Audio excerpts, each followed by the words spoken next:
পাড়ার ক্রিকেট খেলছো নাকি? মাঠে যশস্বীকে বিরাট ধমক রোহিতের। সহ্য করতে পারলেন নাকি যশস্বী? তাই কি এই অবস্থা? কিন্তু কেন রোহিত এমনটা বললেন? তবে কি রোহিত রেগেই গেছিলেন যশস্বীর ওপর?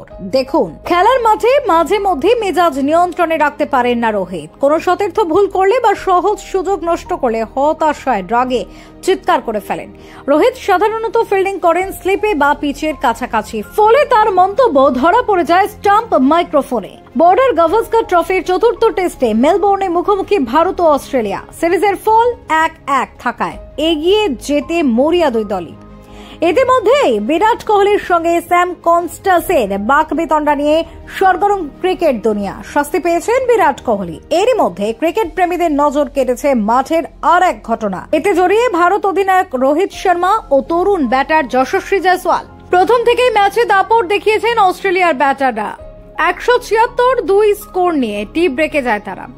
ব্রেক শেষের পর খেলা শুরু হলে বল করতে আসেন রবীন্দ্র জাদেজা। ক্রিজে ছিলেন মার্নাস লাবুশানে ও স্টিভ স্মিথ।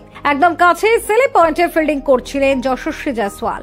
জাদেজার বলে স্মিথ ডিফেন্সিভ শট খেলে হঠাৎই ভয়ে লাফিয়ে ওঠেন যশস্বী। এই ঘটনা চোখ এড়ায়নি ক্যাপ্টেন রোহিতের। স্ট্যাম্প মাইকে শোনা যায় রোহিত বলেন, আরে জয়সু, তুমি গোলি ক্রিকেট খেলছো নাকি? যতক্ষণ না বল খেলছে ব্যাটার ততক্ষণ বসেই থাকবে, নড়বে না নিজের জায়গা থেকে। শান্ত স্বভাবের রোহিতের থেকে এমন ব্যবহারে একটু হলেও চমকে গিয়েছে সকলে। তবে মজার ছলেই যে ধমক তা স্পষ্ট হয় এই ঘটনার পর উইকেট কিপার ঋষভ পান্থের হাসি দেখে।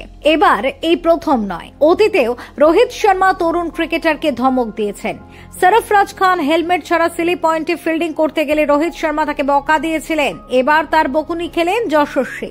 আসলে ম্যাচের প্রথম দিনেই মাঠের ভিতরের আবহাওয়া বেশ গরম। বিতর্কে জড়িয়েছেন কোহলিও।